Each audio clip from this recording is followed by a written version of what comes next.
Berita tewasnya Angeline, bocah berusia 8 tahun secara mengenaskan, benar-benar mengusik rasa kemanusiaan setiap orang. Kepolisian Denpasar, Bali telah menetapkan Agustinus sebagai tersangka pembunuhan.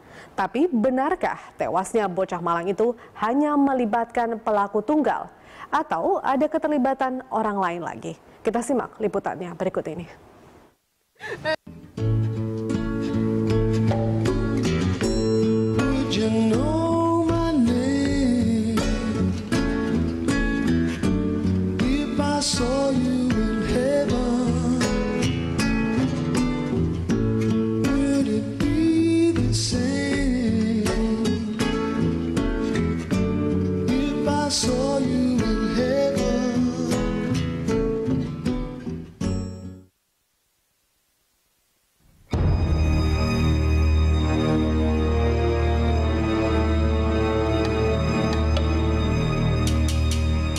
Tak berperi kemanusiaan, biadab, luar biasa, keji, atau entah apalagi umpatan yang muncul dari masyarakat Indonesia terhadap tersangka Agustinus Thea, pembunuh gadis kecil berusia 8 tahun bernama Angeline.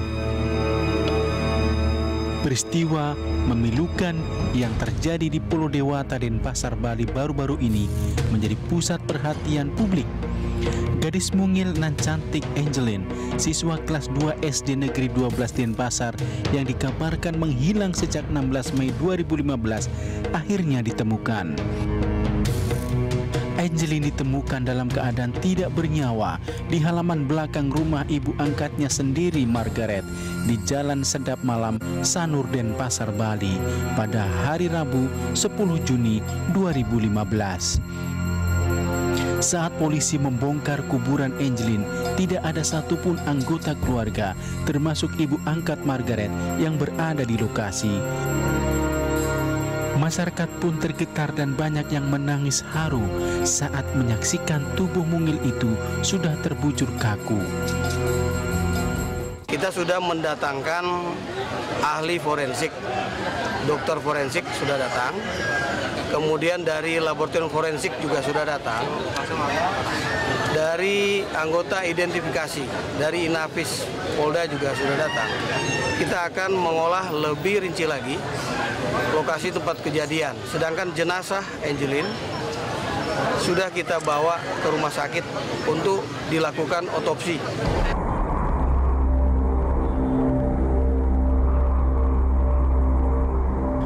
Jenazah Angeline ditemukan masih berpakaian lengkap dengan tangan memeluk boneka, dibungkus kain spray dan terikat tali. Kondisinya sudah mulai membusuk dan mengeluarkan bau menyengat. Jasadnya dikubur dalam tanah tak jauh dari kandang ayam serta tumpukan sampah. Misteri kematiannya masih terus diselidiki aparat keamanan kepolisian Resort Denpasar, Bali. Mirisnya, disebut-sebut kematian bocah Malang itu karena faktor harta warisan. Sebab Angeline dikabarkan memperoleh 40% dari total kekayaan ayah angkatnya yang nilainya mencapai miliaran rupiah. Menurut Kapolres Denpasar, Kombes Agung Made Sudana, polisi sudah menetapkan satu orang tersangka, Agustinus Thea, yang diduga melakukan pembunuhan terhadap Angeline. Agus mengaku membunuh bocah Malang itu untuk menutupi aksi perkosaannya terhadap Angeline agar tidak diketahui. Tapi Polresta Denpasar masih terus mendalami kasus tewasnya Angeline dan menduga masih ada pelaku lain yang menjadi otak pembunuhan keji itu, hingga besar kemungkinan akan ada tersangka lain. Sejumlah keluarga angkat dan pembantu rumah serta penghuni kos juga masih menjalani pemeriksaan di Mapolresta Denpasar. Mungkin dia setelah dia melakukan hal yang senonoh itu, mungkin dia takut kan, itu kan. Artinya takut ketahuan ibunya Margaret kan, demikian kan. Kalau dugaan keterlibatan orang tuanya? Keterlibatan siapa? Keterlibatan orang tua si Margaret. Belum. Kita masih mendalami. Ibu kandung Angeline, Hamidah, tak kuasa menahan tangis dan menjerit histeris ketika melihat jasad anaknya di RSUD Sanglah, Denpasar.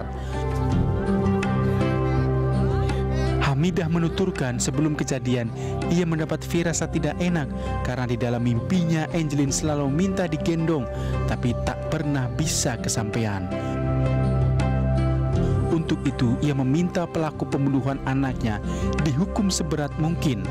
Rencananya ia akan membawa jenazah anaknya pulang ke Banyuwangi untuk dikebumikan.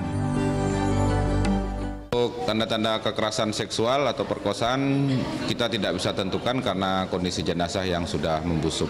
Dia ada di sana, jadi setiap hari dia lakukan pemerkosaan terhadap korban. Sekali lagi dipaksa disuruh orang. Pak Agus terhadap Kapolresta. Gimana? Nah, kita tidak tahu karena orang karena dia sendiri karena dia belum mengatakan sampai sejauh itu. Cuma dia mengakui dia melakukan pemerkosaan hampir setiap hari baru kerja seminggu. Ya, dia juga mengakui bahwa dia tuh menyulut badannya dengan rokok. Lagi? Berarti ibunya tidak tahu ya, Bu? Ibunya kemungkinan tahu kan, karena sampai ini ibunya membantah semua alibi yang dituduhkan ke dia.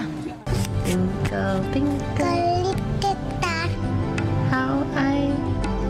Inilah cuplikan video Angelin ketika menyanyikan lagu Twinkle Twinkle Little Star yang diunduh dari laman Facebook Find Angelin Bali's Missing Child. Like a diamond in the sky. Masa-masa indah Angelin kecil bersama keluarga angkatnya sebelum kejadian naas menimpanya. I wonder what you are. Kisah Angelin mencuat ke publik ketika dikabarkan hilang dari rumahnya 16 Mei 2015. Berita kehilangan itu dipublikasikan kakak angkatnya di laman Facebook berjudul Find Angelin Bali's Missing Child. Banyak pihak ikut terlibat dalam usaha pencariannya, termasuk turis mancanegara pun turut ambil bagian. Bahkan hilangnya Angelin juga membuat Menteri Pendayagunaan Aparatur Negara dan Reformasi Birokrasi Yudi Krisnandi dan Menteri Pemberdayaan Perempuan dan Perlindungan Anak Yohana Yambesi mengunjungi rumah Angelin pada kesempatan berbeda. Namun Margaret, ibu angkat Angelin, menolak untuk menemui kedua menteri tersebut.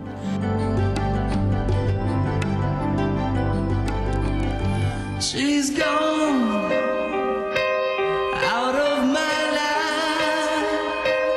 I was wrong. I'm to blame. I was so untrue.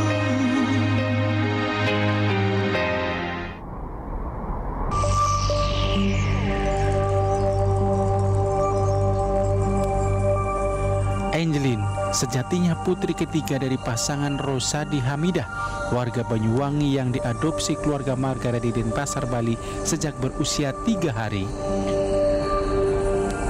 Kesulitan biaya hidup membuat Hamidah merelakan anaknya untuk diasuh Margaret. Angelin dibesarkan di keluarga angkatnya bersama dengan anak kandung Margaret, Christine dan Yvonne.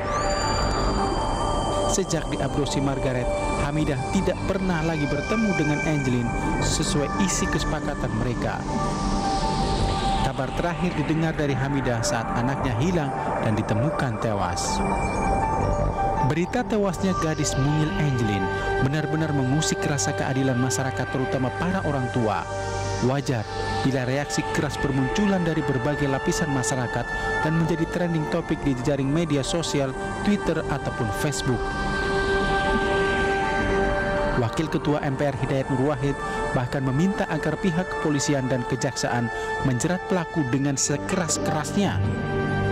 Pelakunya patut dijatuhi hukuman mati agar menimbulkan efek jera hingga kejahatan anak tidak terus terulang. Tak terkecuali Menteri Yohana Yambesi yang meminta agar pihak kepolisian benar-benar mengungkap kasus ini dan menjatuhi pelaku hukuman setimpal. Saya berharap bahwa polisi dan kejaksaan mampu untuk menjerat pelaku kejahatan kepada Ananda Angel itu dengan hukum yang sekeras-kerasnya. Bahkan menurut saya sih layak untuk dilakukan hukuman mati kepada penjahat ini, karena amat sangat mengerikan dan amat sangat mencederai bagaimana mungkin dia yang dulu membantu kemudian melakukan kejahatan yang begitu luar biasa, bukan hanya membunuh tapi bahkan menodai dari sisi moral, dan itu satu hal yang sangat tidak bisa diterima. Pernyataan keras juga datang dari anggota Komisi 3 DPR RI Sufino Dasko Ahmad yang juga sepakat pelakunya dihukum mati.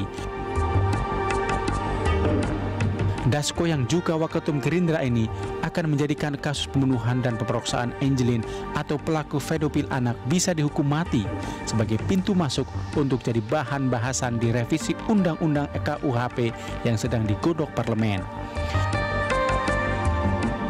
Meskipun kepolisian sudah menetapkan 1 orang sebagai tersangka, tapi misteri kematian gadis mungil Angelin belum benar-benar terkuak. Bukan tidak mungkin, karena persoalan harta orang bisa menjadi tamak serta gelap mata untuk menghabisi nyawa seorang bocah mungil. Selamat jalan Angelin. Tim Liputan Berita 1.